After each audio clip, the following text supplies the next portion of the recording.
Mesdames, Messieurs, bonjour. Je suis Emmanuel Etienne, je suis infectiologue à Rouen. Bonjour tout le monde, Grégory Reich, microbiologiste à l'Université de Lausanne, spécialiste des bactériophages.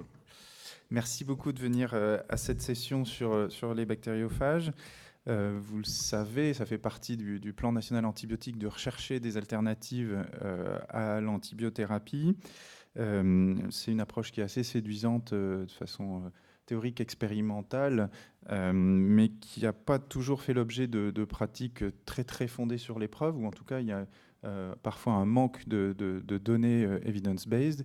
Et depuis quelques mois ou années, on voit tout un tas d'acteurs qui se démènent pour essayer de construire des données scientifiques qui vont permettre de positionner les bactériophages. Donc l'objectif de cette session, c'était ça, d'essayer de savoir un petit peu où on en était dans cette démarche scientifique d'évaluation de l'utilisation des phages. Exactement, donc pour rebondir sur ce que vient de dire M. Etienne, on va passer à la première présentation avec Patrick Jo, qui est anesthésiste réanimateur et qui consacre une très grande partie de son énergie à la coordination d'un essai clinique qui s'appelle PhagoBurn et qui est tout simplement le premier essai clinique de phagothérapie qui est mené selon les standards occidentaux de bonne pratique. Donc Patrick va nous parler de cette aventure qui vise à traiter des infections de plaies chez les glands brûlés. Greg, merci beaucoup. Merci beaucoup pour cette invitation. Je ne suis pas dans ma zone habituelle d'influence et je suis rarement, c'est une première d'être invité par des infectiologues à vous parler de cette belle aventure. Alors, je vais sûrement un peu vous décevoir parce que le projet PhagoBurn est terminé depuis janvier 2017. Les résultats, je les ai en ma possession depuis juillet seulement et on n'a toujours pas fini de rédiger l'article, pour des raisons que je vais essayer de vous exposer. Alors, vous savez, quand on décrit quelque chose, on peut le décrire de deux façons. On peut le décrire positivement ou on peut en dessiner les contours. Alors, je vais plutôt essayer de vous dessiner les contours, et puis il faudra attendre la publication scientifique pour voir les résultats définitifs. Alors, dans cette affaire, moi, j'ai aucun conflit d'intérêt. J'ai quitté le service de santé depuis 18 mois maintenant. Mais bien entendu, au moment où j'étais dans le service de santé, je n'ai eu aucune rétribution au cours de ce projet qui a été financé par la Commission européenne à une hauteur de 3,8 millions d'euros. C'est beaucoup et c'est pas beaucoup. Si vous regardez les budgets alloués pour les antibiotiques, on est plutôt sur une dizaine de millions d'euros. Alors, il faut parler tout de suite des financements. Vous allez comprendre pourquoi, parce que je vais essayer de vous décrire, surtout pour ceux qui voudraient s'engager sur des projets similaires, comment il faut aller chercher l'argent. Quels sont les arguments que nous, on a développés au moment où on a eu besoin de lever des budgets. Ça, c'était la période 2011-2012 à peu près. Quand on regarde les publications au jour d'aujourd'hui, en bleu, vous avez les bactériophages et en vert, vous avez le nombre de publications jusqu'en 2015 concernant les antibiotiques. Vous voyez que les phages sont vraiment les parents pauvres de la médecine anti-infectieuse et avec un niveau qui est plutôt stagnant. Ce qui est intéressant de noter, c'est que cette franche augmentation sur les dernières années des publications à propos des antibiotiques, elle concerne essentiellement l'acquisition de résistance aux antibiotiques.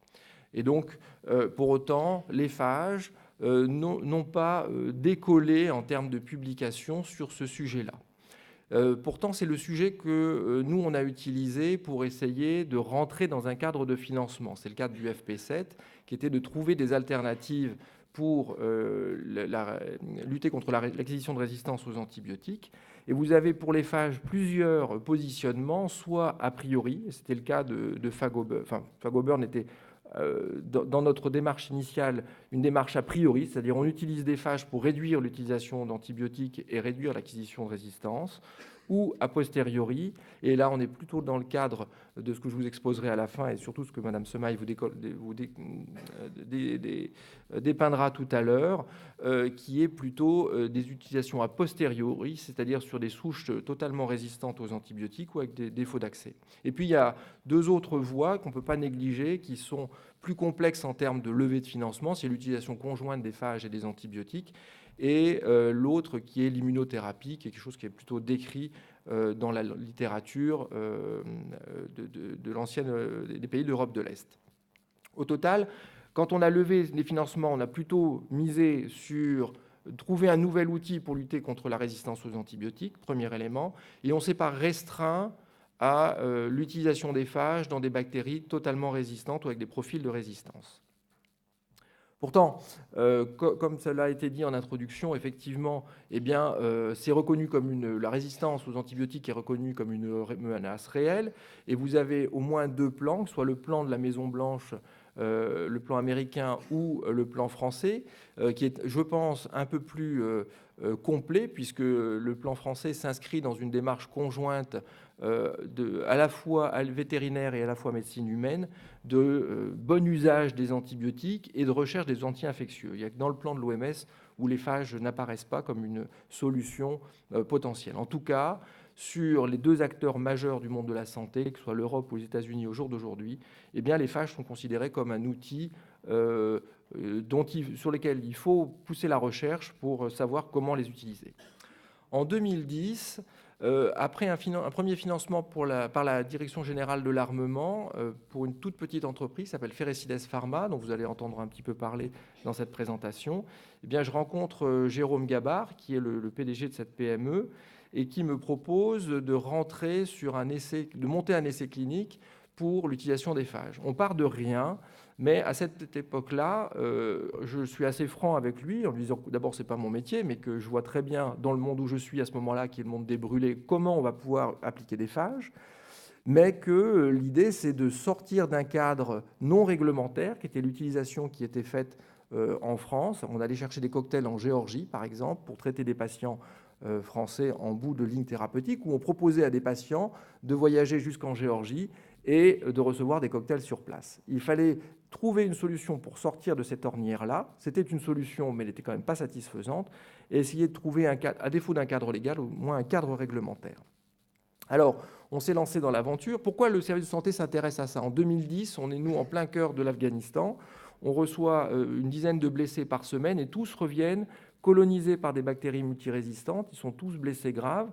On arrive à leur faire sauver les premières heures, les premières minutes par le choc hémorragique, mais on a des vrais problèmes de réhabilitation secondaire parce qu'on ne peut pas les appareiller avec les prothèses, parce qu'ils ont des infections ostéo-articulaires, parce qu'ils ont des infections de brûlure, et parce qu'on va les perdre sur des durées d'hospitalisation qui s'allongent et des patients qui vont devenir infectés par des bactéries résistantes aux antibiotiques ou par des levures ou par des champignons. Alors, on va utiliser notre réseau.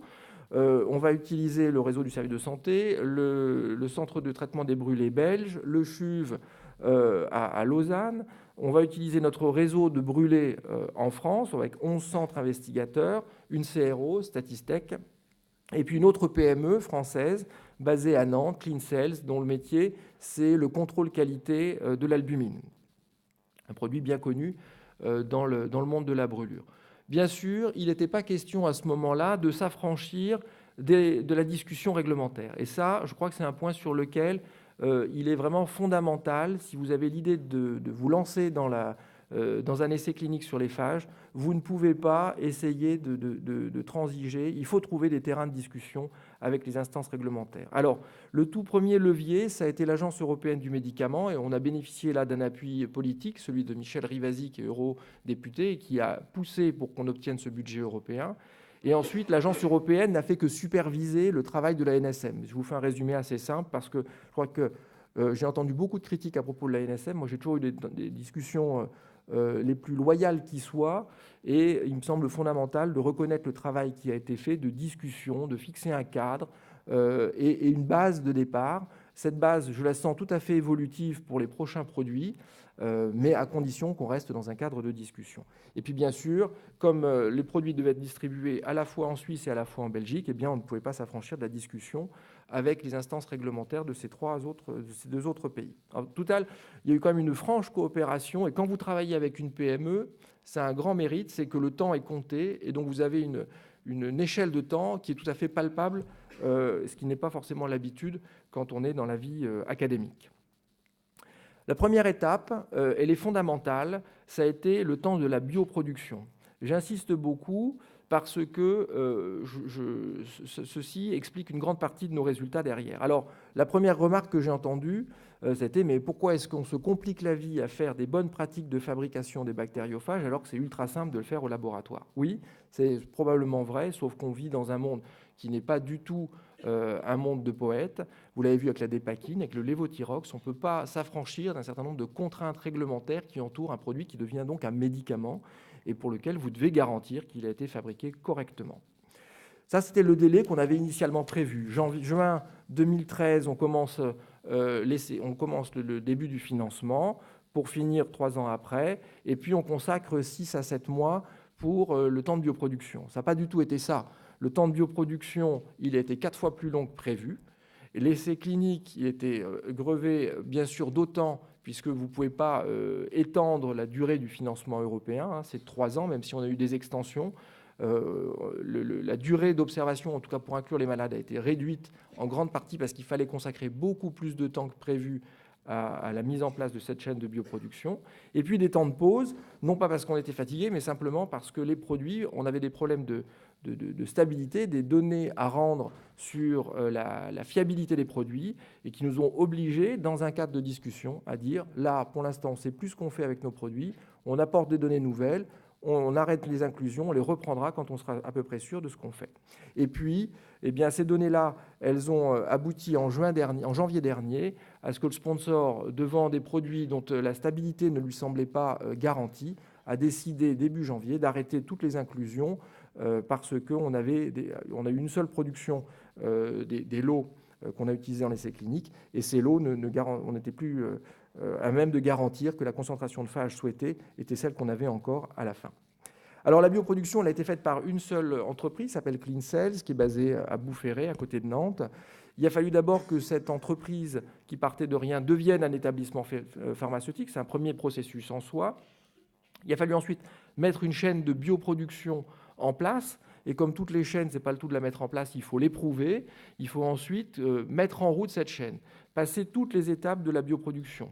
Récupérer les bactéries mères, les phages, produire, contrôler le niveau de stérilité, la température de passage d'une pièce à l'autre, les flux de stérilité, le niveau d'endotoxine, garantir la stabilité, c'est-à-dire que quand le produit est délivré, vous devez l'avoir conservé sur étagère un certain temps pour être certain que les phages que vous avez mis à l'intérieur sont à la même concentration. Ce qui fait que quand nous, on a reçu les lots cliniques à l'hôpital, ils avaient déjà une ancienneté.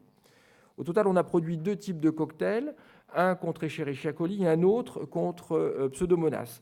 L'élaboration de ces cocktails, c'était la discussion primaire avec la NSM, c'était de dire on veut que ces cocktails soient des cocktails fixes, parce que ce sera plus facile de les manager, ils seront fixes, et ils devront couvrir 90% des souches de Pseudomonas sur la Banque nationale de bactéries. Et puis, bien sûr, une deuxième étape, qui est la dernière, qui est le contrôle de qualité de bioproduction validé par l'Agence du médicament française, qui a pris autorité sur les 2 autres agences, et puis ensuite la délivrance hospitalière. Au total, on a fait un cocktail donc prêt à porter sur étagère, couvrant l'ensemble des souches de Pio, ou la plupart des souches de Pio. Ce cocktail, il avait été évalué en recherche et développement pendant 3 ans auparavant. Il faut bien comprendre que sur ces 13 phages qui composent le cocktail, chacun constitue un principe actif, qu'au total, vous avez à la suite un produit pharmaceutique, et ce champ lexical nouveau pour un clinicien, eh bien, il faut le prendre en compte dans votre raisonnement, puisque à la fin, eh bien, c'est celui-là qui va être évalué, qui doit rester stable et pour lequel vous devez donner une date de limite d'utilisation, une date de péremption.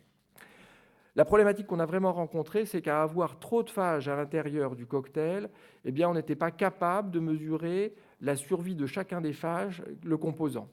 Et ça, on n'est toujours pas capable de le faire correctement. On n'est pas capable de savoir s'ils s'agglutinent entre eux, s'ils se dégradent, s'ils sont présents et qu'on retrouve des traces morphologiques ou des traces d'ADN, ou si, en fin de compte, ils sont actifs à l'intérieur. Deuxième élément très important, eh bien, c'est que le niveau d'endotoxine que vous avez à la fin, pour obtenir une concentration efficace, il est extrêmement élevé, puisque vous multipliez le nombre d'endotoxiques. Donc on a dû trouver un artifice à ce moment-là. Ce problème est à peu près mieux résolu maintenant, qui était une dilution du produit par 1000. Au total, on avait un produit qui n'était pas stable, qui n'était pas évolutif dans le temps. Il couvrait Pio, par exemple, le PP1131, mais on ne pouvait pas le faire évoluer. Ça, cet état-là, eh bien, il a quand même pas mal changé. Ensuite, on est rentré sur la phase d'essais cliniques. Les essais cliniques, les consignes, en tout cas, sont des consignes relativement standards, mises en place par l'Agence européenne du médicament, en tout cas demandées par l'Agence du médicament. C'était d'avoir un essai prospectif, randomisé, avec bien sûr un groupe contrôle, multicentrique dans les trois pays impliqués, avec des patients traités en soins intensifs et en soins continus, puisque ce sont des produits sur lesquels on n'avait pas de données d'efficacité. Et donc, il fallait que si le patient évoluait vers une complication septique, il puisse être pris en charge sans délai dans une structure adaptée. Et donc, la raison pour laquelle ça a été fait dans des centres de brûlés et sur des intensive care ou sur du medium care. Il a fallu harmoniser nos pratiques, ce n'était pas forcément simple, en particulier avec des choses des cotes mal taillées, comme à chaque fois. Le groupe contrôle, la flamazine, par exemple, qui n'est pas forcément le meilleur anti-bacille gram négatif dont on dispose.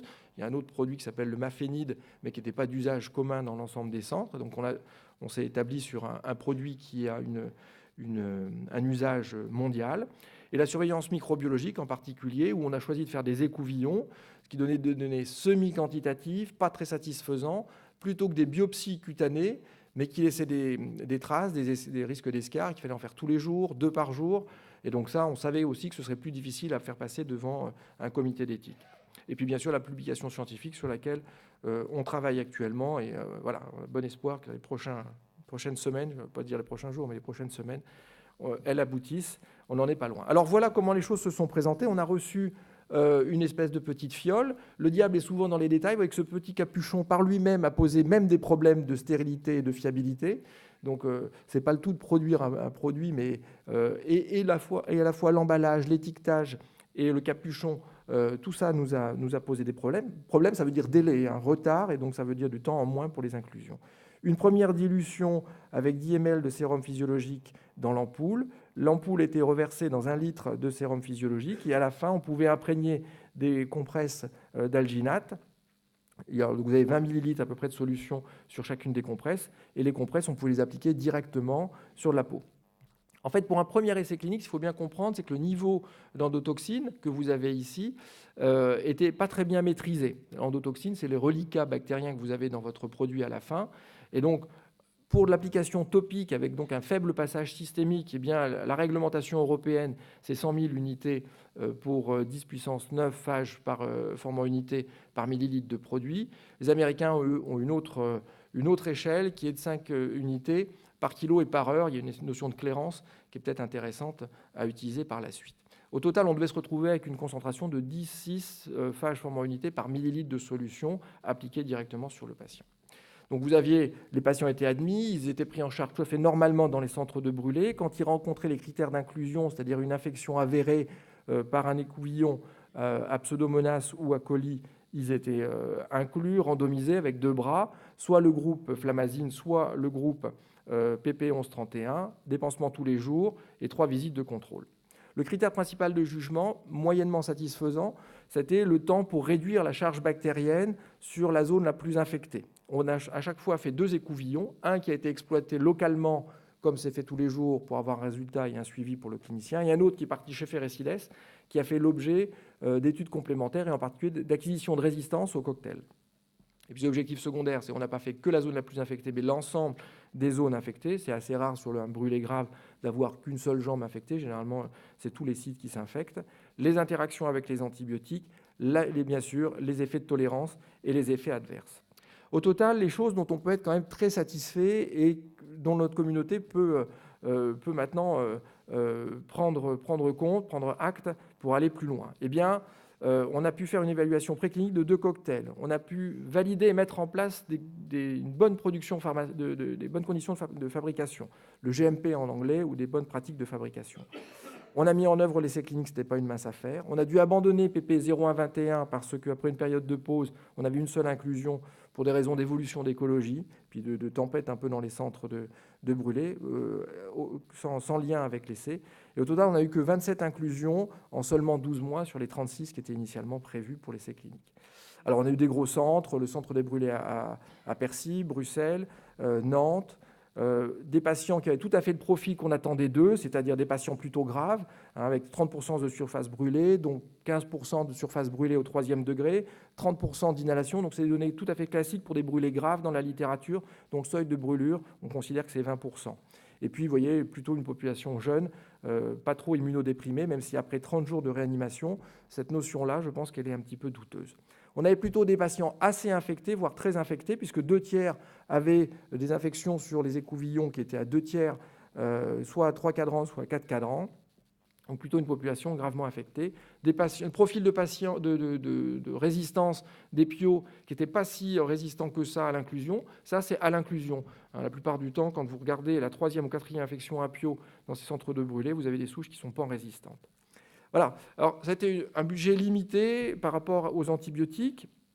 Moi, je pense qu'on n'aurait pas fait mieux si on avait eu plus de temps, plus de budget, parce qu'on a eu des contraintes techniques liées au produit, qui fait que de toute façon, on a mécaniquement arrêté l'essai en janvier dernier. Donc, on n'aurait pas, avec plus de temps, on n'aurait pas fait mieux.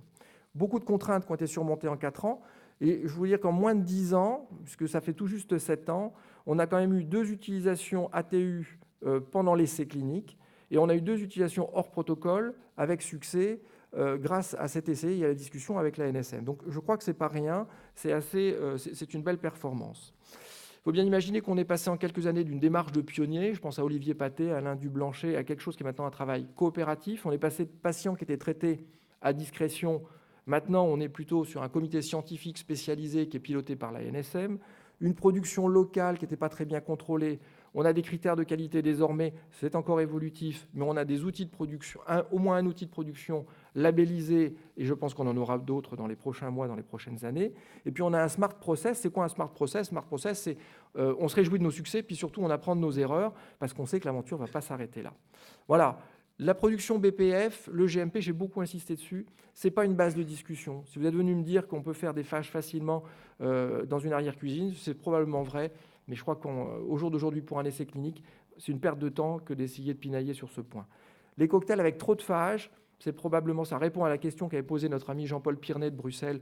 Est-ce qu'on fait du sur-mesure ou du prêt-à-porter? Je crois qu'on est plutôt sur du sur-mesure, ça marche mieux. Les besoins cliniques, ils sont importants, mais je crois qu'on a un usage thérapeutique à définir, et pour l'instant, on en est au tout début, on n'en sait rien. Et puis, il y a des coopérations internationales qui sont à développer. Je pense à Eliava, je pense à la Russie, je pense avec les Américains. Et donc, il y a un engouement. Je crois qu'il faut vraiment se l'approprier et enclencher le pas. Et j'ai essayé de respecter le temps. Merci beaucoup, Patrick. Tu n'es pas très loin. 4 minutes, c'est très bien.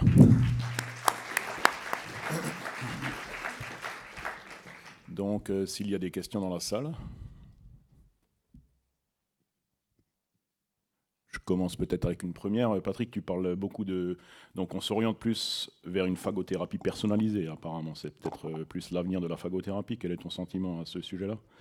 Alors, je pense qu'il faut encore faire preuve d'une grande imagination pour les prochains essais, parce que c'est compliqué de faire un essai sans un produit qui soit standardisé, et pour autant... Dans les succès qu'on a observés là, ces dernières semaines, c'est plutôt des souches bactériennes qu'on a récupérées, une épreuve avec des phages, un phagogramme derrière, une production de phages adaptée et un cocktail complètement personnalisé. Donc ça, c'est bien pour avoir des cohortes de patients, mais pour un essai clinique, c'est vraiment compliqué. Donc il faut trouver une solution qui nous permette d'avoir un produit et puis ne pas vouloir un produit qu'on va pouvoir éprouver et qui va un peu déverrouiller les choses. Je pense que les grandes évolutions qu'on a à faire, c'est d'abord travailler sur d'autres souches bactériennes. On avait choisi coli, je regrette qu'on n'ait pas eu plus d'inclusion dans coli. Et Pio, c'est très bien. On se rend compte à la fin de cette aventure que le cocktail PP 1131, on ne le refera pas. On fera une autre combinaison. Mais il y a d'autres souches. Il y a Klebsiella, il y a les staph. Voilà, ça la première chose. La deuxième chose, c'est les voies d'administration. On a fait du topique. Bon, c'est intéressant. Je pense que c'est bien sur certaines infections osseuses. Mais on a vu qu'on maîtrise mieux maintenant le processus des endotoxines, donc on va pouvoir passer sur de l'IV et sur de l'inhalé assez rapidement. Il reste encore des grandes questions. Quelle quantité, quelle fréquence, quelle réadministration? Donc tout ça, c'est quand même des questions auxquelles on n'a pas encore répondu. Mais pour un certain nombre de cas particuliers, au jour d'aujourd'hui, là, en 2017, le 17 décembre, fin 2017, moins de 7 ans après, je pense qu'il y a toujours une solution, c'est de se retourner vers ce comité spécialisé, de proposer un cas et ensuite de proposer la mise en place d'un cocktail personnalisé. Ça, c'est pour de la médecine cas par cas. Très bien, merci beaucoup. Question? Oui, madame. Pardon. Oui, pardon. Merci pour votre communication. Enfin, ma question, vous l'avez un petit peu préparée avec votre dernier commentaire. Dans ce travail, vous vous êtes intéressé à l'application locale. Mais on sait que des malades aussi sévères, généralement, la porte d'entrée infectieuse et cutanée et des bactériémies et donc des infections systémiques sont fréquentes chez ces malades. Alors, quelle a été votre manière de gérer ces infections systémiques qui étaient à point de départ cutanées pour ces cas-là? Alors, les brûlés, je suis parfaitement d'accord avec vous. Il est assez rare qu'ils n'aient pas des antibiotiques. On compte le nombre de jours sans antibiotiques sur le doigt d'une main, généralement pendant tout le séjour. Alors, après, il y a... Donc là, on a laissé l'usage des antibiotiques. Au moment de la randomisation, on a randomisé sur le fait que le patient, au moment de l'inclusion, avait ou pas des antibiotiques, et que ces antibiotiques étaient actifs ou pas sur la souche. Sans vous donner le résultat derrière de ce qui sera publié. Mais on a laissé l'usage des antibiotiques libre comme à l'usage. On a des règles. L'avantage chez le monde des brûlés, c'est qu'on avait des règles de prescription, à la fois de dosage, de fréquence d'administration, dosage des antibiotiques dans le sang, et on l'a laissé en libre, quel que soit le groupe dans lequel le patient était traité. D'autres questions? Rosane Lebert, Brest. Vous n'avez pas choisi comme critère de jugement principal un critère de jugement clinique. Pour quelle raison? Auquel vous pensez? Parce que vous avez dit que vous avez choisi le temps pour réduire la charge bactérienne sur 2 cadrans. Et en clinique, moi je ne connais pas les brûlés, mais sur je sais pas, Non, en fait, c'était impossible. Par exemple, la guérison, par exemple, le critère guérison, c'est impossible. Sur ce genre de brûlé, ce n'est pas du tout déterminé par la stérilisation d'une plaie, puisqu'ils vont d'infection en infection. Donc le critère le plus simple, c'était malgré tout de trouver une efficacité bactéricide. Voilà.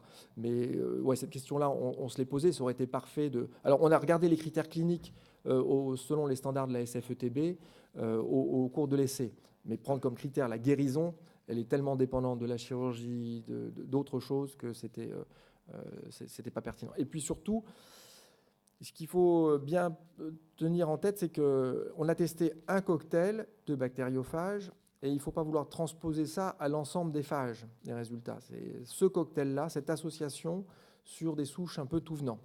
Et il ne faut pas vouloir, il faut rester très pragmatique sur le fait qu'on ne peut pas l'élargir à une classe thérapeutique. On a une idée de ce que ça fait, mais il faut bien voir d'où on partait. Et d'où on partait, c'était de dire, il y avait une pléthore de questions, est-ce que les phages, ça va marcher pour réduire une charge bactérienne? Donc on a essayé de répondre à cette question-là. Très bien, on a peut-être encore une minute pour une dernière question. Oui.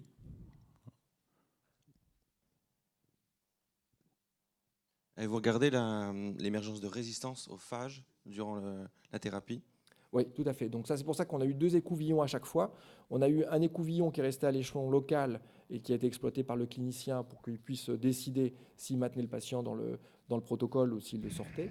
Donc le patient, seul le microbiologiste était en aveugle. Le microbiologiste ne savait pas si le patient était dans le groupe phage ou dans le groupe contrôle.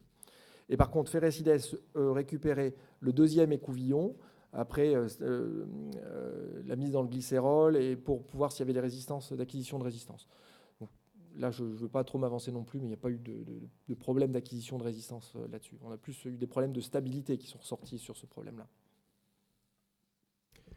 Merci beaucoup. On passe au 2e exposé qui va nous être présenté par Michel Dupont, infectiologue à Bordeaux et investigateur principal d'un PHRC qui s'appelle Phagos, et qui va nous faire un petit peu le point sur la phagothérapie dans les infections articulaires. Bien, bonjour. Je remercie le comité d'organisation de la RICAI de m'avoir donné l'opportunité de vous présenter l'intérêt de l'utilisation des phages dans les infections ostéo-articulaires. Alors tout d'abord et rapidement, il s'agit là de phages lytiques qui seront utilisés et non pas de phages tempérés qui sont lysogéniques et risquent d'introduire donc des fragments génétiques. Donc utilisation uniquement de phages lytiques pour avoir une destruction des bactéries. Je rappelle également qu'il y a une très grande spécificité, c'est-à-dire une bactérie, un phage. Qu'en est-il des expérimentations in vitro? Dans l'in vitro, incontestablement, et on le voit sur l'utilisation de cocktails de phages, ici dirigés contre un staphylocoque aureus isolé de pied diabétique, eh bien, on voit que l'association de phages fait mieux que les phages prises isolément et pourtant également efficaces. Donc, c'est un rationnel peut-être sur l'utilisation de cocktails de phages dirigés contre chaque espèce bactérienne. Notre problème en matière d'infection ostéo-articulaire, tout le monde le sait, c'est le biofilm. Le biofilm, c'est un ennemi important qui empêche la pénétration des antibiotiques et leur efficacité puisque les bactéries vivent au ralenti. Or, l'intérêt des phages, c'est justement de posséder une enzyme qui va dégrader le biofilm et qui va permettre ainsi aux bactériophages de pénétrer à l'intérieur de ce biofilm pour aller se fixer sur sa cible et la détruire. Donc, un deuxième intérêt des phages. On le voit ici sur des photographies. Il s'agit ici de souches de Klebsiella et on voit avec l'utilisation, l'application de phages, on voit la destruction progressive de ce biofilm. Alors, in vitro, ce qui est intéressant également, c'est de montrer la synergie, parce que les phages ne seront pas utilisés tout seuls, mais en synergie avec les antibiotiques. On y reviendra. On voit ici, sur cet histogramme, que lorsque, dans un modèle qui utilise donc des broches de Kirchner, qui sont des broches utilisées en chirurgie orthopédique, eh bien, on voit que lorsqu'on les recouvre avec une association, c'est en bleu clair, c'est la dernière barre à droite, on les recouvre donc avec antibiotiques, l'inésolide en l'occurrence contre un Staph aureus et bactériophages, on a une diminution beaucoup plus importante. Donc cette synergie est un phénomène important puisque nos patients seront traités par une antibiothérapie associée. Qu'en est-il chez l'animal? Chez l'animal, les travaux publiés maintenant en 2013 par Yilmaz et son groupe montrent l'efficacité dans un modèle d'ostéite tibiale sur matériel chez le rat vis-à-vis de souches de staphylocoque méticino-résistant ou de pyocyanique. On voit ici à nouveau que c'est l'association phage plus antibiotique qui permet une diminution importante de la densité bactérienne. Ceci est retrouvé de façon significative sur Pseudomonas aeruginosa. Et ces mêmes auteurs ont regardé s'il y avait une diminution de l'épaisseur du biofilm. Il faut regarder juste par rapport à l'antibiotique et on voit que le phage apporte quelque chose puisque, comme je vous l'ai montré, il détruit le biofilm. Par contre, sur Pseudomonas aeruginosa, ces auteurs n'ont pas pu démontrer cette efficacité ou cette diminution de l'épaisseur du biofilm. Les mêmes auteurs qui avaient travaillé in vitro ont travaillé in vivo sur un modèle animal qui est donc des broches introduites dans le fémur. Ici, c'est un modèle murin, ce sont des rats, et en créant évidemment une ostéite sur matériel ou une ostéomyélite sur matériel. Ils retrouvent les mêmes résultats, c'est-à-dire que lorsqu'on recouvre les broches avec l'association antibiotique et bactériophage, on a une meilleure efficacité par rapport à l'utilisation de broches uniquement recouvertes d'antibiotiques ou même de phages de façon isolée. Un dernier modèle a été rapporté plus récemment par des auteurs indiens. C'est un modèle intéressant parce que là, ce n'est pas un modèle avec introduction de matériel, c'est une ostéite créée par trépanation de fémur chez le lapin qu'on inocule avec des staphylocoques méticino-résistants isolés d'ostéite chez l'homme. Et on va traiter ces lapins. Mais alors, ce qui est intéressant dans ce modèle, c'est qu'on les traite évidemment après avoir infecté et que l'ostéite soit démontrée. Et on les traite avec un retard de 3 semaines pour reproduire un peu un modèle d'ostéite aiguë ou de 6 semaines pour reproduire un modèle d'ostéite chronique. Quel que soit le délai utilisé pour administrer les phages, on a dans cette série une guérison clinique, radiologique. Et je vous montre ici les images qui sont rapportées par ces auteurs. Mais c'est du modèle animal. Alors chez l'homme, qu'est-ce qui se passe? Je vous rappelle que les phages, c'est utilisé depuis le début du siècle. Ça a été largement utilisé dans nos pays occidentaux. Et puis à la fin de la décennie 70, bien, les antibiotiques ont pris le dessus sur les phages et les phages ont disparu. Mais pendant ce temps, ils continuaient à être utilisés dans les pays de l'Est. Alors, la première série qui est importante, elle remonte à 79, cette fin d'utilisation des phages en France. C'est une série, bien entendu, limitée de 7 cas, pas très détaillée, mais qui relate l'efficacité de l'utilisation des phages en France. C'est une équipe strasbourgeoise et qui montre bien qu'il pourrait y avoir une place pour la phagothérapie dans le traitement d'ostéite chronique. La littérature russe, celle du centre Iliava en Géorgie, est une littérature un peu grise à mon sens, en ce sens qu'elle n'est pas du tout détaillée. Alors quand on reprend leurs travaux, on regarde par exemple qu'ils comparent la phagothérapie sur des infections ostéo-articulaires chez l'homme, donc ils rapportent leur cas avec traitement par phage uniquement, phage plus antibiotiques et antibiotiques simplement. Chose étonnante, vous avez du 100% partout. Donc l'interprétation de ces résultats pose quand même quelques problèmes. Moi, je ne connais pas de succès à 100%. Je connais un peu les infections ostéo-articulaires. Je n'ai jamais vu ça dans la littérature ou dans notre propre expérience. Alors tournons-nous maintenant vers un autre pays de l'Est qui utilise toujours les phages et qui sont les Polonais. Les Polonais, incontestablement, ne les utilisent pas ou ne les ont pas mis en vente libre, entre guillemets, comme les Géorgiens, mais ont une utilisation un peu plus rationnelle à mon sens, et avec une littérature qui est un peu plus intéressante, un peu plus scientifique, si vous voulez, lorsqu'on la lit. Alors, je vous rapporte ici leurs résultats. Ils ont traité pas uniquement des infections osseuses, mais d'autres infections. Mais ici, il s'agit de 37 patients avec des infections donc osseuses. Et ils montrent des choses qui sont plus proches de la réalité, c'est-à-dire qu'il y a une efficacité, mais chose intéressante, elle est variable selon le type d'administration. En particulier si on administre localement ou si on administre par voie orale ou encore si on fait une imprégnation à la fois par voie systémique et par voie locale. Chose intéressante également, c'est qu'il semble qu'il y ait une efficacité plus importante sur le staphylocoque que sur d'autres bactéries. Ça, c'est deux notions importantes qui ressortent de l'analyse de cette littérature polonaise.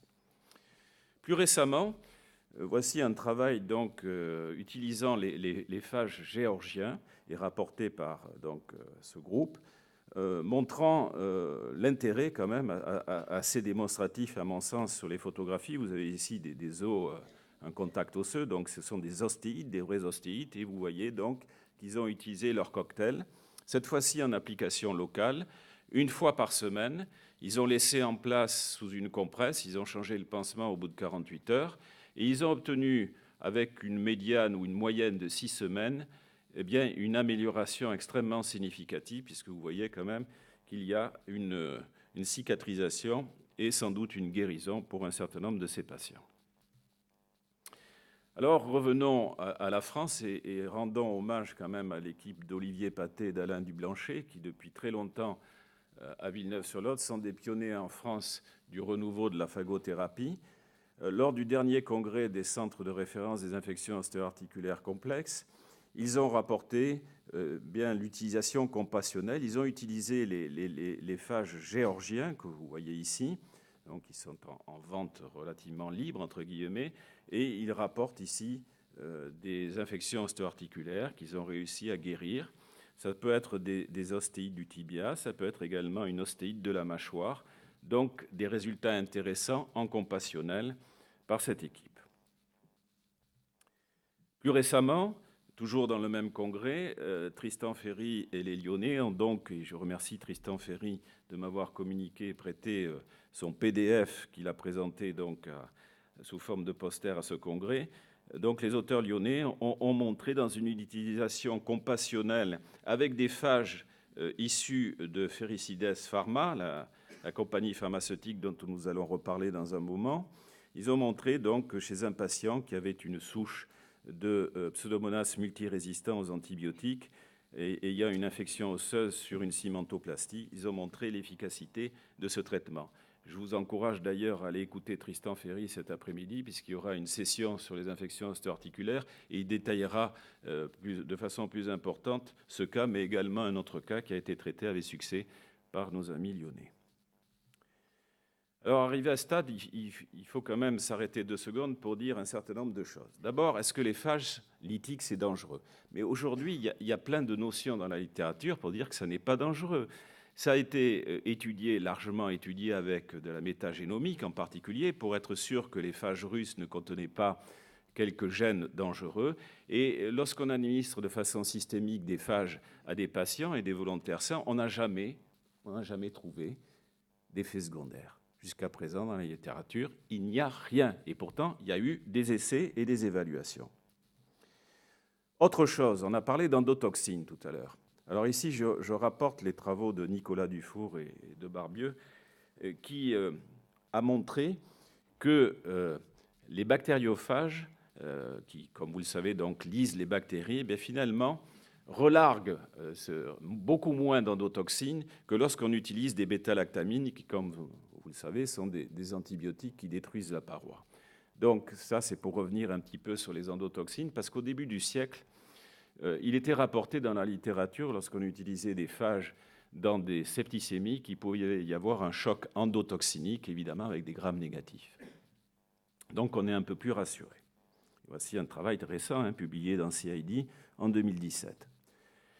Je voudrais m'arrêter également sur l'interaction avec le système immunitaire. Ça, c'est très, très important, c'est une clé. Je voudrais vous dire 2 choses là-dessus. Premièrement, c'est que les auteurs polonais, qui travaillent également in vitro et sur leurs phages, ont montré que l'introduction des phages n'altérait pas la phagocytose intracellulaire par, en particulier, les polynucléaires. Donc ça, c'est quand même également quelque chose d'intéressant, positivement. Par contre, il faut rapporter également peut-être un point négatif qu'il faut contrôler, qu'il faudra contrôler, c'est que lorsque vous administrez des phages, vous avez la production d'anticorps contre les phages. Alors, ces anticorps neutralisants pour certains n'ont pas obéré les succès obtenus pour l'équipe polonaise. Ils le disent bien, il peut y avoir des anticorps, mais malgré tout, il y a un succès. Donc, il faudra travailler sur ces anticorps, savoir exactement, aller un peu plus loin, et peut-être avec des nouvelles méthodes de mesure. C'est ce qu'ils ont fait récemment avec de la PCR. Je n'ai pas le temps de développer tout ça, mais c'est 3 points importants. Alors, comment développer et continuer à développer? Il y a des gens comme M. Jo qui nous ont permis aujourd'hui d'avancer. Et on voit bien les difficultés qu'il a eues et on les vit à l'heure actuelle, il faut le dire. Mais on va essayer de les contourner. Alors, tout d'abord, il l'a bien dit, il faut que nous utilisions des phages répondant aux bonnes pratiques de fabrication. C'est ce qu'il y a sur ce tableau complètement illisible, volontairement. Bon, c'est pour vous dire qu'il faut contrôler tout.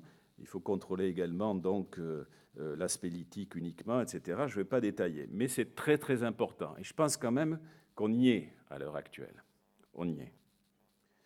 Deuxièmement, que faire dans l'infection ostéo-articulaire? Alors, M. Jo nous a dit qu'il y avait les cocktails prédéfinis et puis les cocktails à façon. Alors là, il y a un problème, effectivement, sur lequel nous, on est confrontés à l'heure actuelle, ou on va être confrontés. Alors, vous avez une infection ostéo-articulaire. Vous prélevez, vous prélevez la bactérie, ici un prélèvement profond, et cette bactérie, eh bien, vous allez la tester par rapport à une bibliothèque, une librairie de phages, pour trouver quel phage va être actif sur la souche que vous avez isolée.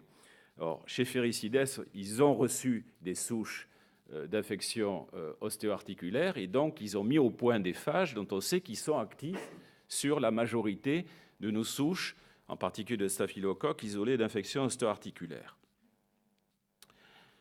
Une fois que vous avez fait ça, que vous avez fait ce phagogramme, eh bien, il faut, alors évidemment avec des phages, encore une fois, répondant à des critères que l'on a cités, eh bien, il faut sans doute faire un cocktail à façon.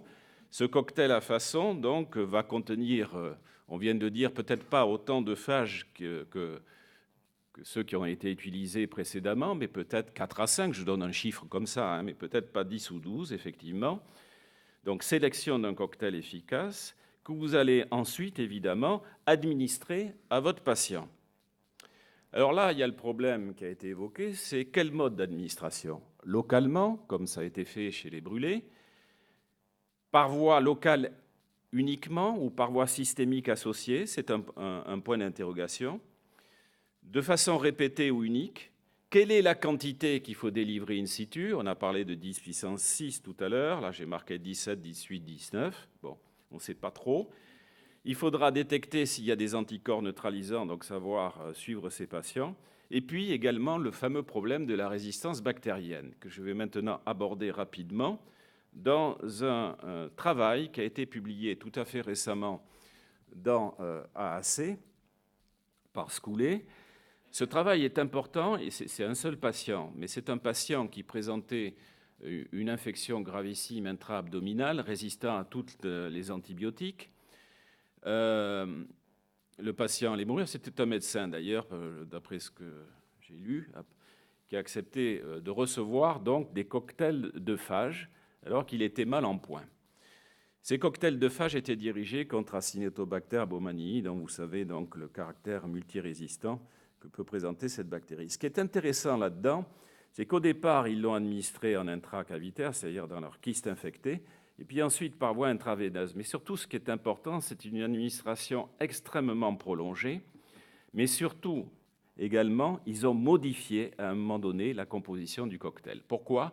Parce que lorsqu'ils ont récupéré, parce que le patient n'évoluait pas de façon très satisfaisante, ils ont récupéré les bactéries, ils ont refait des prélèvements, et ils ont vu que les bactéries, l'Acinetobacter baumannii, étaient devenues résistantes au premier cocktail.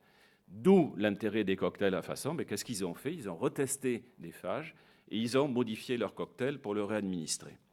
Donc ce travail est très très intéressant et très détaillé.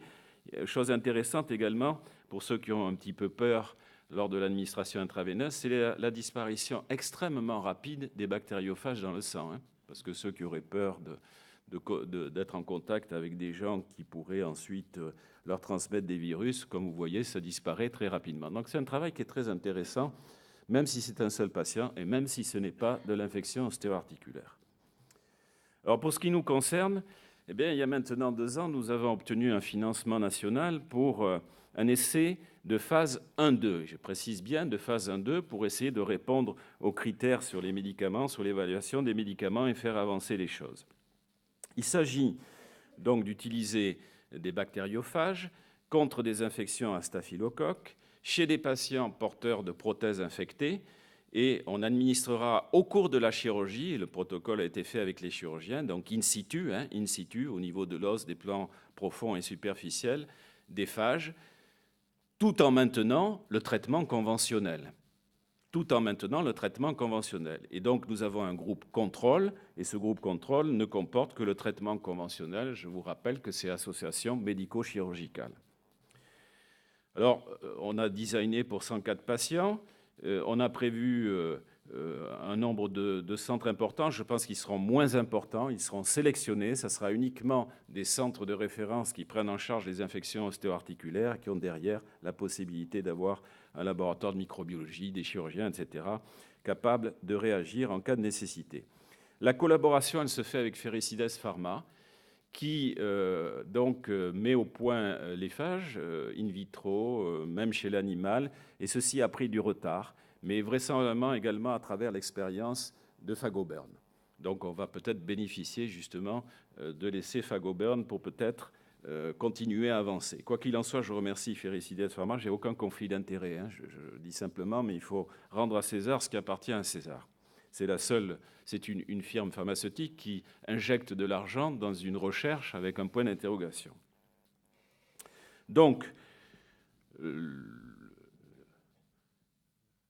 primary outcome, donc l'objectif principal, sera d'étudier s'il y a des effets secondaires et on va les étudier jusqu'à 6 semaines. Et puis on regardera donc quand même une efficacité qui sera définie sur un délai plus long. Également, on essaiera de voir s'il y a l'induction d'anticorps. De façon parallèle, Albert Soto et Jean-Michel Lavigne à Montpellier ont obtenu un financement. Ils en sont au même point que nous. Et eux, c'est donc l'utilisation, on va dire, locale un peu comme dans Phagoburn, sur des ulcérations, sur des pieds diabétiques infectés, avec là encore des cocktails contre Staphylococcus aureus, et toujours avec Ferricides Pharma.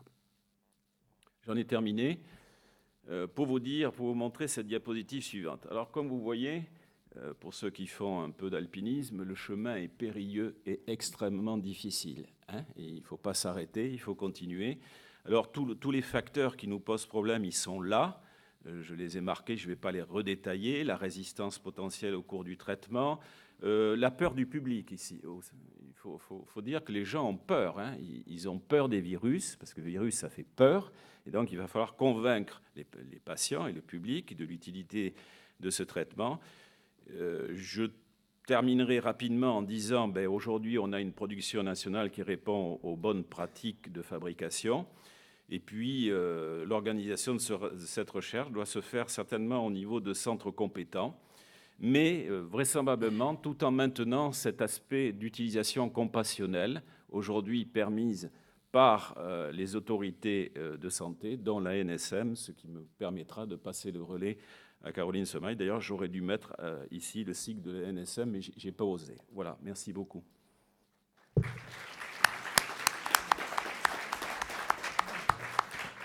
Merci beaucoup pour ce point assez complet sur les infections ostéo-articulaires. Est-ce qu'il y a des questions dans la salle ?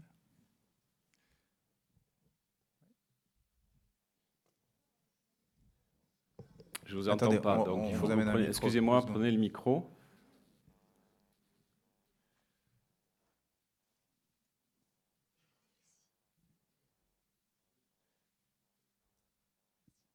Bonjour, Clémence Richaud, donc à Paris.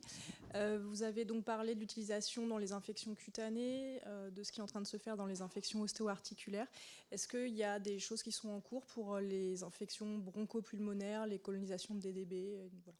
Alors, bien que ce ne soit pas mon domaine, je vais vous répondre. Oui, en particulier chez les mucoviscidosiques, il y a des choses qui se font, mais en compassionnel, mais de façon très intéressante. Il y a des patients qui ont été traités en compassionnel.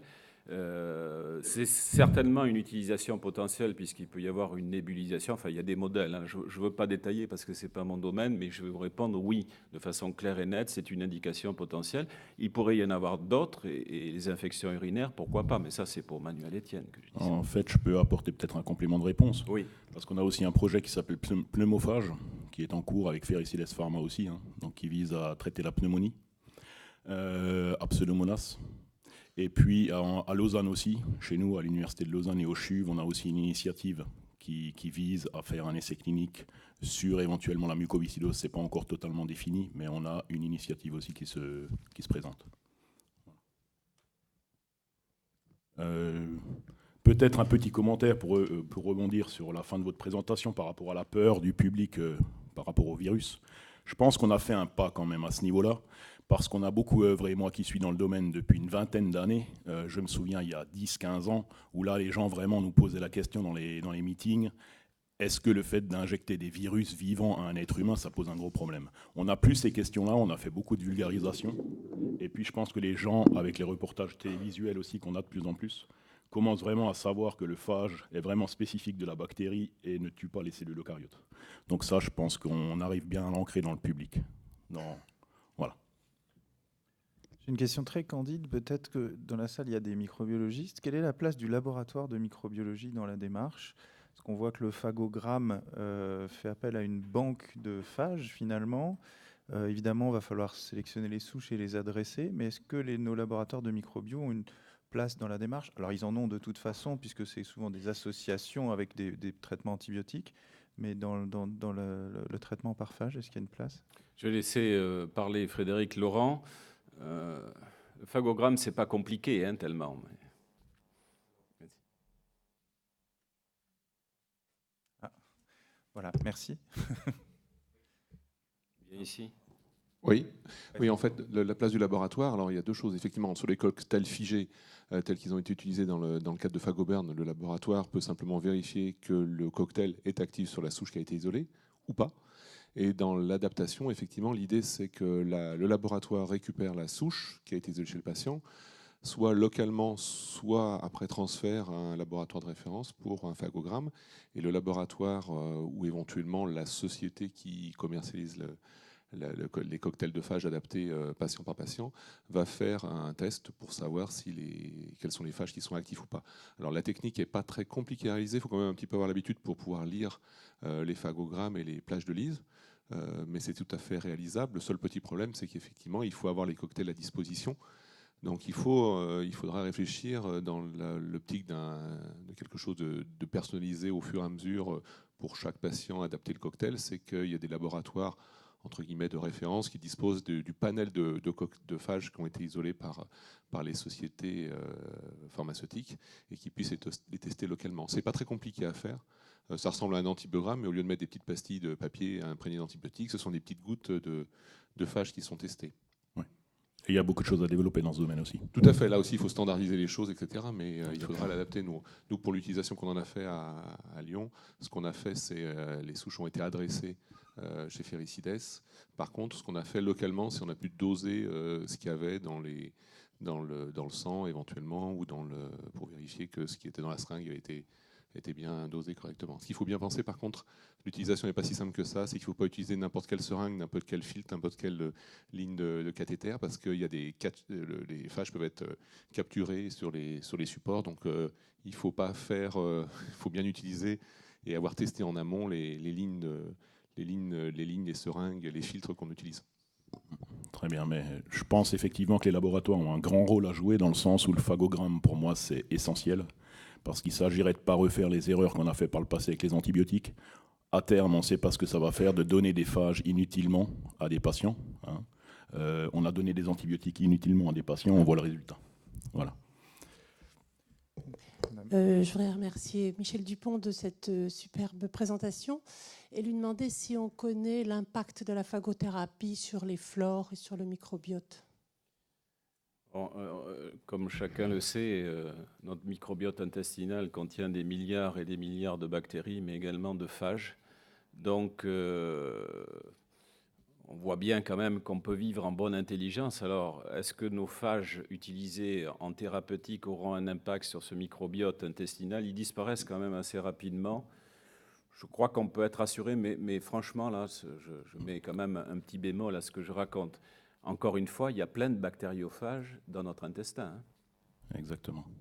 Je me permets également d'apporter, parce que c'est des questions vraiment très intéressantes et qui nous sont posées par les autorités aussi.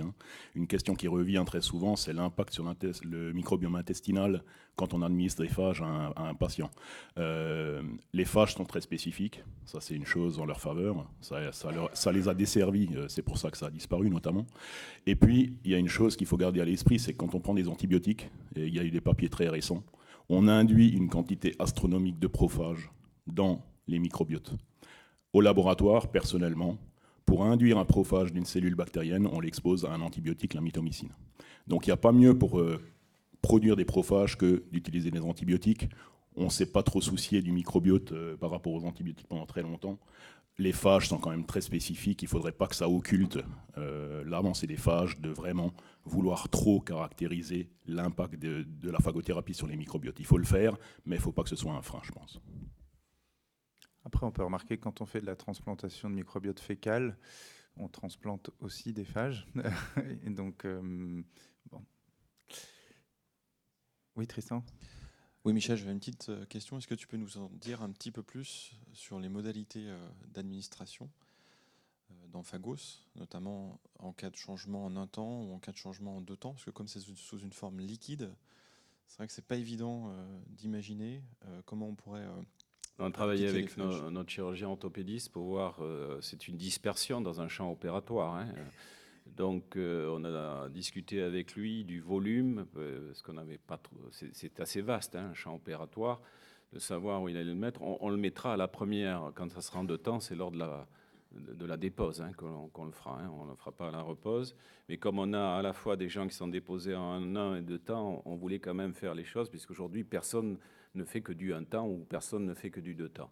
Donc, à la première chirurgie, à la fin de l'intervention, dans le plan profond, une partie, Et puis lorsqu'on a refermé le plan profond, je ne vais pas rentrer dans des détails chirurgicaux, mais au-dessus du muscle, si tu veux, voilà, une dernière application. Chez nous, il n'y aura qu'une seule application. On ne va pas réopérer les patients. On avait discuté beaucoup de les mettre par des drains laissés en place, mais le drain laissé en place, c'est un inconvénient, c'est une source potentielle d'infection et peut-être d'ailleurs d'absorption des phages sur ces drains. Voilà. Et dans le changement de temps Pardon ? Et dans le changement de temps, on le fait à la première intervention. Oui, mais du coup, est-ce qu'il y a des patients... Alors, à la deuxième intervention, on pourra faire des prélèvements et regarder s'il y a encore des bactéries. Mais on ne réadministrera pas lors de la seconde intervention. Ce n'est pas prévu. Merci beaucoup. La parole est à... désolé, peut-être qu'il y aura le temps pour avoir une dernière question. Allez, dernière question.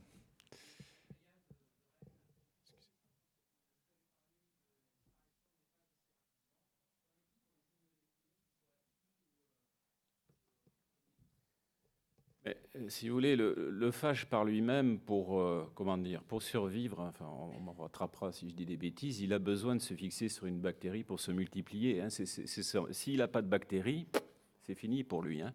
Il disparaît, il meurt. Voilà, je ne sais pas si j'ai répondu à votre question, mais de façon claire, ça disparaît si vous n'avez plus de bactéries. Donc chez les immunodéprimés, vous posez la question de savoir, on sait que chez les immunodéprimés, sur les infections grippales, etc., il y a effectivement une virémie prolongée ou une élimination d'ARN prolongée. Là, le risque, encore une fois, on ne le voit pas parce que le phage a besoin de sa bactérie pour se multiplier, sinon il disparaît. Enfin, je pense que M. Reich peut conforter ce que je viens de vous dire. Rien à rajouter. La parole à Madame Semaille de l'Agence nationale de sécurité du médicament, qui a mis en place le comité scientifique spécialisé temporaire également, et dont la place est délicate parce qu'on voit bien qu'elle doit slalomer entre des exigences réglementaires et que si ces exigences sont trop importantes, elles risquent d'être contournées. Donc je pense que la situation, la problématique est difficile. Merci de m'avoir invité. Je pense que mes propos vont donc tout à fait compléter ceux de Patrick Jo et Michel Dupont. Alors, les phages, virus, mangeurs de bactéries, je ne vais pas revenir dessus. Ils sont présents partout et c'est d'ailleurs bien parce qu'ils sont présents partout qu'aller les breveter et en faire une spécialité, c'est quelque chose d'assez compliqué pour un industriel. Donc, vous l'avez vu, c'est une approche qui a été abandonnée depuis l'arrivée des antibiotiques. On a vu déjà l'intérêt des bactériophages dans des situations cliniques en impasse thérapeutique. Donc, on a vu les infections cutanées, les infections ostéo-articulaires. Donc, je vous confirme qu'effectivement, dans les infections respiratoires, nous, on a aussi beaucoup travaillé avec la Société française de mucoviscidose. Et on verra qu'il y a eu effectivement une illustration de phage chez un patient atteint de mucoviscidose, dans les infections urinaires et même, je dirais, les infections sur prothèses, sur des prothèses qu'on ne peut pas enlever. Par exemple, une prothèse au niveau du rachis. On pourrait imaginer éventuellement l'intérêt des phages. En tout cas, on s'était posé la question dans le cadre d'une ATU en 2016. L'intérêt est croissant en Europe, aux États-Unis. Il y a eu un workshop organisé par la FDA en 2017. On sait qu'on a un certain nomadisme des patients qui vont en Géorgie acheter des phages. Et on a aussi des associations de patients qui militent de plus en plus et elles ont raison de le faire. Alors, les phages sont-ils considérés comme des médicaments ? Eh bien, oui. Ils relèvent de la réglementation applicable. Il n'y a aucune autorisation de mise sur le marché, que ce soit en France, en Europe ou en Amérique du Nord. Les phages donc, sont des produits biologiques, donc connaître le procédé de fabrication, les contrôles, c'est indispensable. Surtout si on doit les administrer donc, à l'homme, il faut qu'ils soient avec une pureté suffisante. Alors, on reviendra dessus et ça a déjà été présenté, mais finalement, bien qu'on en parle beaucoup, on a quand même des données encore limitées, surtout en termes de pharmacocinétique, et j'y reviendrai, en termes de non-clinique, même si on capitalise un peu plus de données récemment, en termes de clinique ou d'immunogénicité, comme vous avez expliqué, qu'effectivement, on a encore besoin de beaucoup de données en termes d'immunogénicité, malgré cette utilisation large depuis des dizaines d'années en Europe de l'Est. Alors, pour faire des phages, il faut une banque de phages dont on connaît extrêmement qui ont été bien identifiées. Il faut évidemment une banque de bactéries hôtes. on produit les phages. Alors, heureusement, Michel Dupont vous a présenté le système, le mécanisme d'action, donc je n'y reviens pas. Mais effectivement, on ne parle que de phages lytiques quand on parle de bactériophages à visée thérapeutique. Les phages se multiplient en présence de la bactérie cible, lys bactérienne. Et évidemment, on obtient cette soupe qui est un mélange donc, de phages et de débris bactériens dont il faut faire un filtrage et éliminer tous ces débris bactériens. Donc, l'étape de purification est très importante. Elle peut se faire de différentes manières. Il faut obtenir une solution stérile, iso-osmolaire, à pH physiologique. Donc, pour avoir le produit fini, il faut rajouter éventuellement des excipients, sachant qu'a priori, les phages, alors, sauf les problèmes pour Fagoburn, où les phages avec peut-être autant de phages étaient difficiles en termes de stabilité, mais finalement, les phages sont relativement bien stables d'une manière générale. La problématique de mélanger plusieurs phages peut poser des problèmes de stabilité. Il faut filtrer, si on prend différents phages et qu'on les mélange, pour l'administrer aux malades, il faut refiltrer avant l'administration aux malades. Et bien sûr, les contrôles de stérilité, d'endotoxines, pH, etc., etc. Alors, de quoi dispense-t-on ? Donc, je ne vais pas du tout présenter les mêmes données que Michel Dupont, donc c'est parfait. En termes de données non cliniques, on avait des anciens travaux de l'équipe de Smith-Gins, donc sur l'Escherichia coli essentiellement, mais c'est des données qui sont intéressantes, mais qui datent. Mais je voulais quand même aussi un peu saluer le travail en fait, d'une équipe qui travaille beaucoup sur les phages à l'Institut Pasteur. Malheureusement, il y avait une banque de phages à l'Institut Pasteur et on n'a plus cette banque de phages, ils sont en train de la reconstituer. Donc, c'est l'équipe de Laurent de Barbieux. Donc, Michel Dupont vous a présenté les travaux de Nicolas Dufour, qui est un de nos experts d'ailleurs, qui est un doctorant, ex-doctorant de chez de Barbieux. Et donc, en fait, l'équipe de Barbieux a mis au point en fait, un modèle souris, beaucoup sur tout ce qui est pathologie pulmonaire. Donc, en 2010, il avait publié ce modèle où il faisait une inoculation de Pseudomonas par voie nasale et il injectait les phages 2 heures, 4 heures, 6 heures après avoir inoculé la bactérie. Et on voyait effectivement que l'inoculation des phages par voie nasale pouvait stopper l'infection. Donc ça a montré, et c'est quelque chose qui est très important, c'est le ratio quantité de bactériophages et quantité de bactéries. On l'a dit, de toute façon, il ne peut pas y avoir d'activité de phage s'il n'y a pas de bactéries, mais en fait, il y a tout ce ratio entre l'un et l'autre. On sait qu'il faut qu'il y ait un ratio, et en fait, tous les modèles justement animaux nous aident à mieux comprendre quel est le bon ratio qu'il faut avoir pour être efficace, mais pas trop, mais il faut suffisamment de bactéries. Mais voilà, il faut un équilibre entre les deux qui n'est pas simple et les données des modèles animaux sont pour ça très importantes. En termes de données cliniques, on l'a vu, on en parle depuis longtemps, mais finalement, c'est des données cliniques assez parcellaires. Donc, on a parlé déjà de l'expérience évidemment clinique en Europe de l'Est, Pologne, Russie, Géorgie.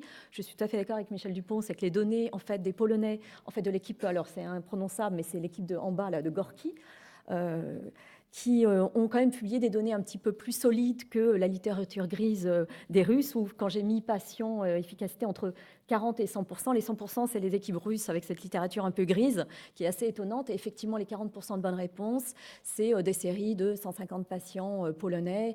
Alors, dans les séries que j'ai regardées, c'est un mélange effectivement de pathologies, de germes, etc. Patients en échec d'antibiothérapie, mais ils observaient 40% de bonnes réponses, et comme on le voit à la fin, aucun effet indésirable. C'est vrai que pour l'instant, on n'a pas d'effet indésirable des phages. En termes de recherche clinique, on a de très rares essais randomisés. Et les administrations, d'ailleurs aussi en Europe de l'Est, c'est essentiellement des administrations orales, locales, cutanées, auriculaires, intravésicales, intrarectales, etc., mais pas par administration IV. Je ne crois pas qu'en Europe de l'Est, il l'ait déjà fait. En tout cas, ils ne l'ont pas publié. Il y a eu un cas publié par l'équipe belge de S-Gen et Pyrenées, donc qui ont publié un cas de septicémie à Pio, qui a été traité avec succès. Et le deuxième cas, vous l'avez présenté, Michel Dupont, c'est le cas aux États-Unis, c'est M. Patterson, le patient, qui a été présenté l'été dernier dans le workshop, et donc je vois qu'il a été publié depuis. Et effectivement, il a utilisé plusieurs cocktails de phages, un cocktail de phages qui venait de US Navy qu'ils ont injecté par voie intraveineuse, et un autre cocktail qui venait d'Amplify, qu'ils ont injecté, je crois, par voie intra-abdominale. Donc là, on voit bien qu'ils ont évolué, enfin voilà, ils ont pu faire évoluer en fonction de la souche du patient la thérapeutique. Et donc de très rares effets indésirables. Alors, en termes d'essais randomisés, on n'en a pas beaucoup. Il y en avait quelques phases 1, donc je ne vais pas les détailler trop, mais en gros, on voyait qu'il n'y avait quasiment pas d'effets indésirables. Et dans le dernier essai qui a été fait donc, au Bangladesh chez les enfants par des coliphages, donc administration orale de phages, c'est vrai que l'efficacité n'était pas très importante. Peut-être qu'il y avait un problème justement de ratio entre les phages et les bactéries. Peut-être que c'est pour ça que l'efficacité n'a pas été aussi importante qu'attendue. Mais en tout cas, pas d'effet indésirable. Une autre étude qui a été faite avec des phages administrés pour des patients avec des otites chroniques à Pio, et donc c'est des administrations encore locales, intra-auriculaires, qui a montré une efficacité, bon, même si l'efficacité s'était mesurée, le patient était son propre témoin. Voilà, donc les rares essais, donc on a Fagoburn, Patrick Jo en a parlé, et si j'ai bien compris, mais les résultats ne sont pas publiés, il y a donc un autre essai aussi qui va être réalisé avec des phages géorgiens en Suisse, mais dans l'indication, donc, infection urinaire, peut-être que vous pourrez nous en dire plus tout à l'heure. J'ai les mêmes questions que Michel Dupont et Patrick Jo, on ne s'est pas concerté, mais c'est évident qu'on a toutes ces questions. C'est quoi la place des phages dans la stratégie thérapeutique, en association avec les antibiotiques, à la place, etc. Et en ça, les modèles animaux pourront aussi nous aider. On a évidemment une problématique de dose, de durée, de mode, de rythme d'administration, inhalation, application locale, etc., etc. Donc moi aussi, j'encourage à aller voir la présentation de Tristan Ferry. Malheureusement, je ne pourrai pas être là. On manque de données de pharmacocinétique, mais en fait, on espère, l'ANSM, dans le cadre d'un Or après le projet, a financé un projet sur la phagothérapie, justement pour caractériser la relation concentration-effet des bactériophages. C'est l'équipe de Pasteur de Barbieux donc, qui travaille, et ça fait déjà 1 an qu'ils sont dessus, donc je pense que d'ici 1 an, on aura des résultats. Ils font les modèles animaux, et puis toutes les données du modèle animal vont être injectées dans une modélisation qui est faite par l'équipe de France Montré à Bichat. Donc, je pense que là, on aura vraiment des données d'ici 1 ou 2 ans qui seront très, très utiles pour la communauté. Et donc, des nombreuses études montrent que plus on est au plus près du site infectieux localement, plus ça a l'air quand même de fonctionner. Alors, quel est l'engagement de l'ANSM sur la phagothérapie ? Alors, effectivement, l'essai Fagoburn, on l'a beaucoup accompagné. Alors, pas seulement ma direction, mais aussi, on a travaillé de concert avec les inspecteurs de l'ANSM, la direction de l'inspection, puisqu'évidemment, ils sont allés inspecter les centres et notamment CleanCell. Donc, on a vraiment beaucoup tous œuvré. Je pense qu'on a tous aussi appris en marchant. On a, une fois qu'effectivement on avait les phages de l'essai Fagoburn qui avaient donc été fabriqués selon des bonnes fabriques de fabrication, on s'est dit qu'on pouvait ouvrir dans le cadre d'autorisation temporaire d'ATU, d'autorisation temporaire d'utilisation. Et c'est pour ça qu'en 2016, on a mis en place un comité spécifique spécialisé temporaire pour pouvoir un peu réfléchir, ça serait quoi les situations cliniques pouvant justifier d'un accès précoce aux bactériophages. Donc on a en 2016 identifié ces critères. On est en train de bouger sur le dernier critère en particulier. Les critères qu'on avait donc décidés, c'était pronostic vital engagé ou pronostic fonctionnel, parce qu'on pensait bien sûr aux patients qui devaient être amputés, parce que ça, dans les infections ostéo-articulaires et le risque d'amputation, c'est une indication des phages qui est intéressante. Donc notre propos fonctionnel menacé était tout à fait pour cette raison-là. Situation d'impasse thérapeutique aujourd'hui, voilà, parce qu'on est encore un peu trop tôt, mais on évoluera. Et infection monomicrobienne, et là-dessus, très honnêtement, l'accès compassionnel qu'on a fait la dernière année, on a été plus souple vis-à-vis de ça. Alors, importance de disposer d'un résultat d'un phagogramme, on l'a dit à plusieurs reprises, c'est essentiel. On l'a vu au moment du CSST, on avait étudié 3, enfin vous étiez là, Michel Dupont, 3 ATU. Et en fait, on s'est rendu compte que souvent le phagogramme, en tout cas pour l'un, on était prêt à dire oui.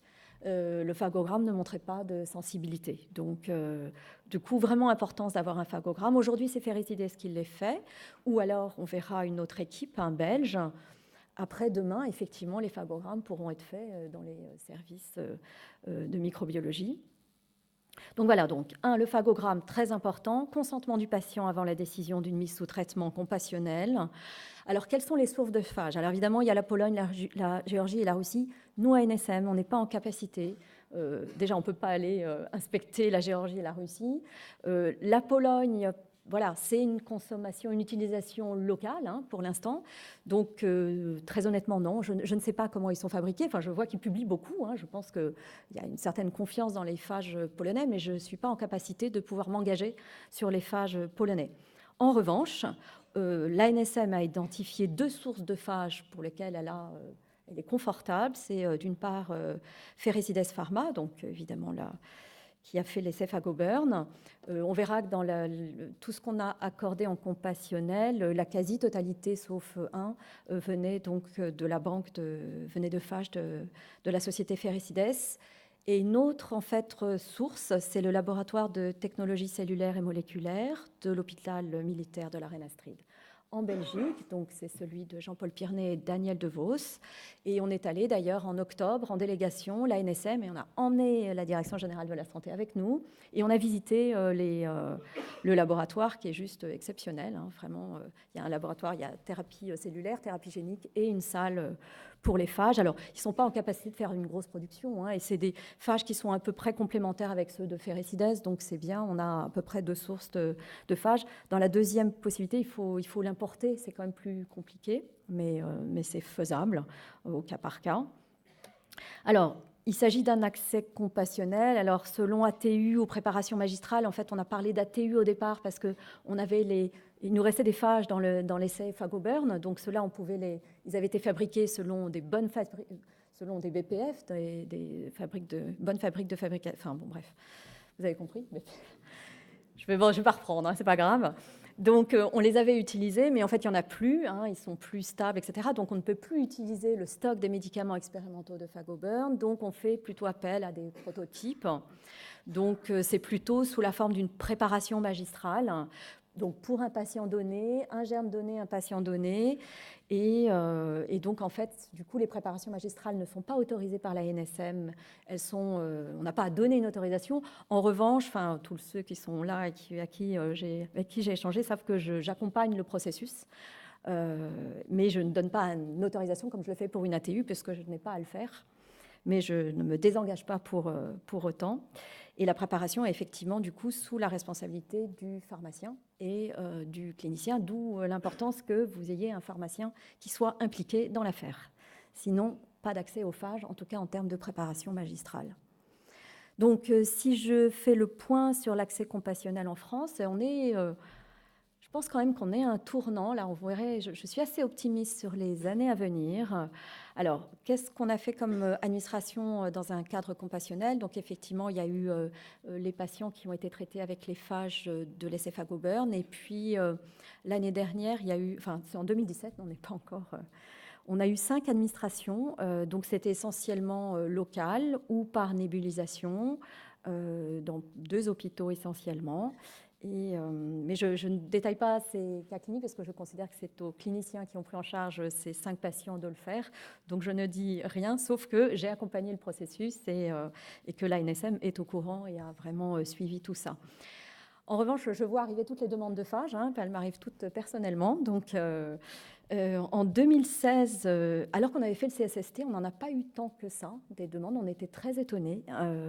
Donc, les 3 que je décris, la infection urinaire, dilatation des bronches et prothèse vasculaire, c'est les 3 qu'on a étudiés pendant le CSST.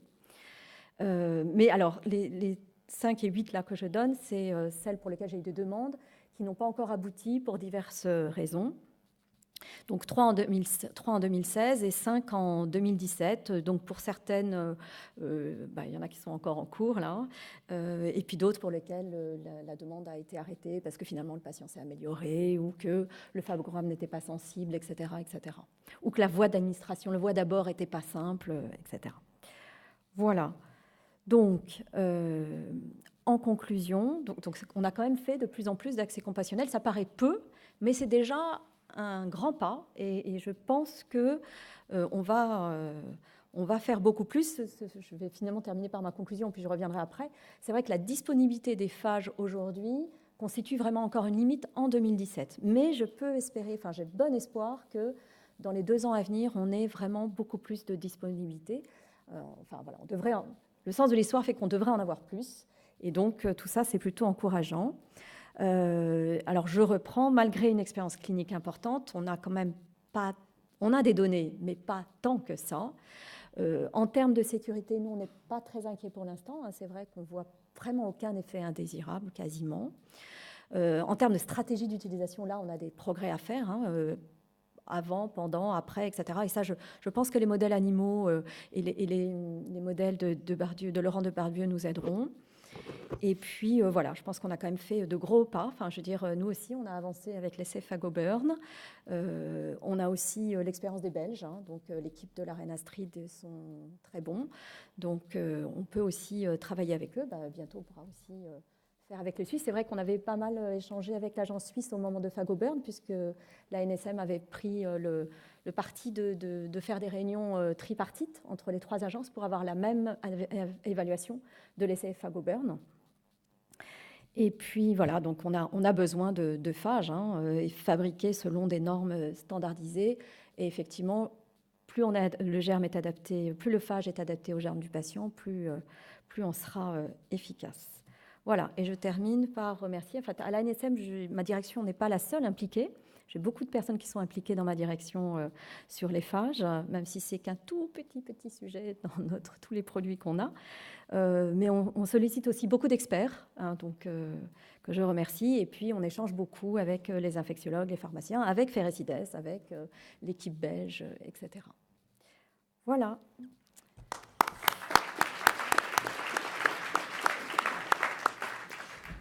Merci beaucoup pour cette présentation qui complète bien, effectivement, je pense, le panorama de la phagothérapie. On a l'impression quand même qu'effectivement, les 2 approches sont utiles. Compassionnelle, on échangeait à ce sujet avec Tristan en amont de la présentation. Compassionnelle, pour pas que ce soit contourné, pour pas que on perde de vue les patients qui ont un recours très précoce, mais en même temps qu'il y a besoin que les essais se fassent parce que les données manquent cruellement, quoi. Donc sans doute les 2 approches sont très complémentaires. Et je pense qu'il faut vraiment qu'on collecte toutes les données issues de l'usage compassionnel. Là, il faut qu'on puisse les collecter le mieux possible parce que c'est une richesse très très importante. Est-ce qu'il y a des questions dans la salle ?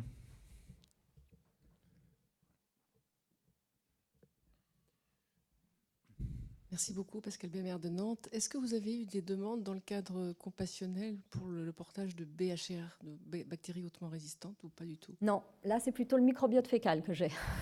Donc non, je n'ai pas eu de demande de ce style. Là, vraiment aujourd'hui, les demandes, on voit bien que c'est l'ostéo-articulaire, c'est la prothèse, voilà, qui fistule. Enfin, beaucoup chez les patients atteints de mucoviscidose, les DDB, les dilations des bronches. Enfin, on voit que c'est vraiment au niveau pulmonaire et ostéo-articulaire. Les infections urinaires, on avait eu un cas, et je pense que ça, en intravésicale, ça pourrait se faire aussi. Mais non, ça, c'est plutôt... j'ai eu plutôt des demandes de transplantation de microbiote fécal pour ça.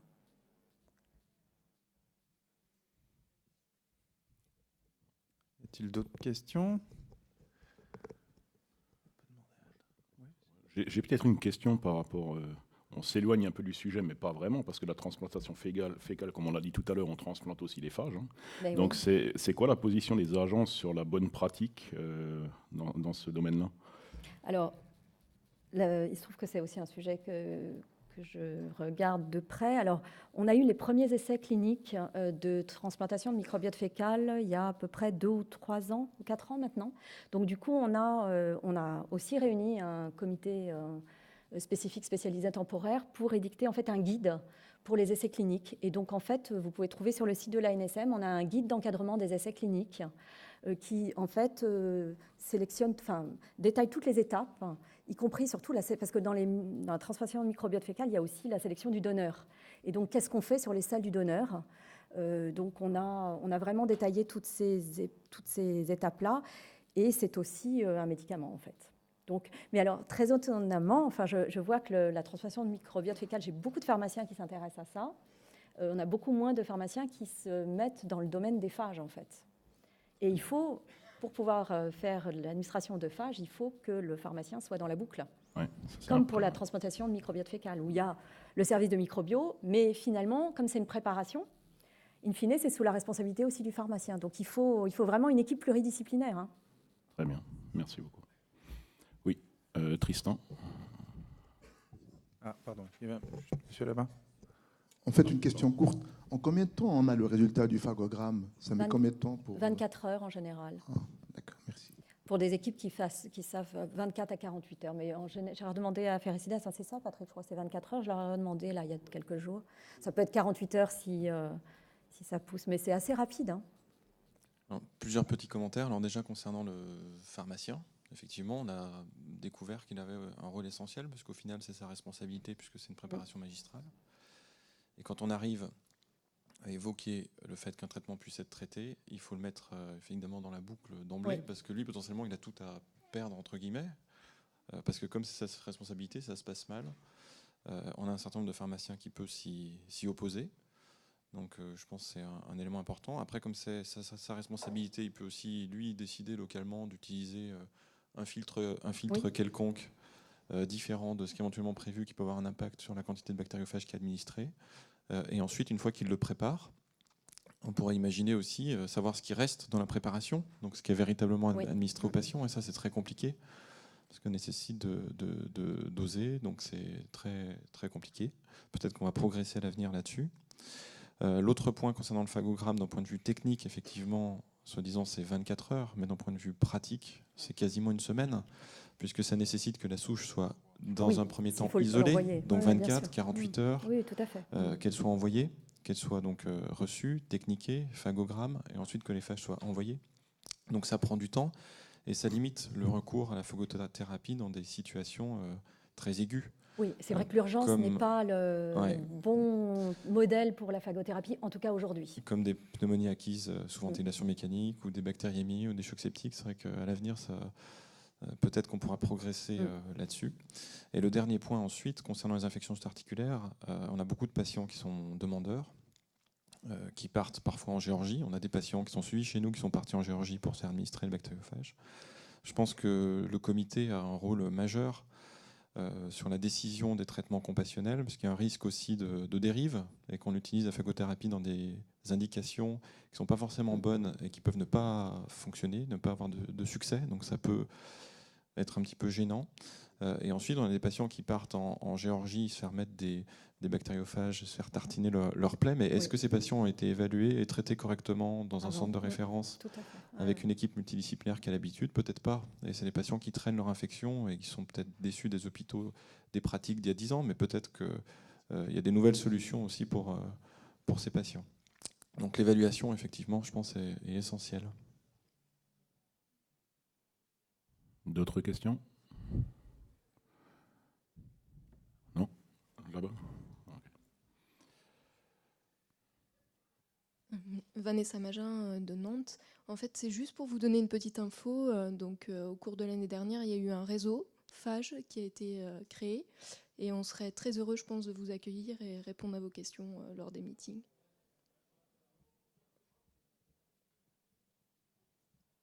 Est-ce que vous pouvez juste dire un mot? Qu'est-ce que c'est que ce réseau? Parce que vous dites qu'il y a un réseau qui existe, mais... Apparemment, vous connaissez quand même bien Laurent de Barbieux. Et du coup, il y a l'Institut Pasteur, il y a Ferricide Pharma. Donc il y a plusieurs laboratoires de recherche qui sont associés. Voilà. Le monde des phages n'est pas si important que ça, en fait. On retrouve à peu près... Est-ce que vous savez, les différents experts, les modèles animaux, on imagine bien qu'ils aient une place énorme là, dans cette... donc on ne pouvait pas aborder tous les problèmes dans cette session, donc il a fallu faire un peu de choix. Mais c'est clair que quand on voit tous les questionnements sur le ratio bactéries, phages, sur les modalités d'administration, sur les dosages, on voit bien une place énorme des modèles animaux. Je pense qu'il y a des travaux en cours à plusieurs endroits, en Suisse, à Dijon, je crois, qu'il y a un travail en cours. À Dijon, oui. En fait, quand on avait fait notre appel à projet sur les phages, on avait demandé des modèles animaux pour collecter justement des informations. On avait eu 10 équipes qui avaient répondu. Donc, on avait eu celle de Debardieu, mais on avait eu aussi des équipes sur des modèles lapins, des modèles porcs, des modèles... Enfin, on a eu toute une série. Il y a beaucoup d'équipes qui aimeraient travailler sur les phages. Après, le problème, c'est le financement. Mais nous, on ne pouvait pas financer toutes les équipes, malheureusement. Mais on aurait bien voulu parce que tous les modèles étaient différents, quoi. Il y avait un modèle plus infection ostéo-articulaire, le modèle souris est plus pulmonaire. Donc, il aurait fallu faire aussi... il y avait un modèle prothèse, donc c'est dommage, quoi. Toute dernière question, parce qu'on doit conclure attend Olivier Le Sens. Oui, est-ce que vous pouvez développer un tout petit peu les problèmes qui sont éventuellement associés aux endotoxines? Là, en fait, de toute façon, on cherche à les éliminer, les endotoxines. Il y a même en fait un mécanisme, enfin une sorte de contrôle avec un endotrappe. De toute façon, les phages vont aussi eux-mêmes produire, quand ils vont faire la lysine bactérienne, des endotoxines. Mais on essaye qu'il y en ait le moins possible avant. Donc, pour l'instant, l'endotoxine peut donner de la fièvre, mais ce qu'on essaye de faire, c'est de faire qu'il y en ait le moins possible, surtout si c'est une administration par voie intraveineuse. Donc, il faut contrôler ça au maximum, et il y a un système qui s'appelle endotrappe, qui permet de capter les endotoxines dans les soupes de phages et bactéries. Ok, merci beaucoup à tous et toutes pour cette belle session. Merci beaucoup. Merci.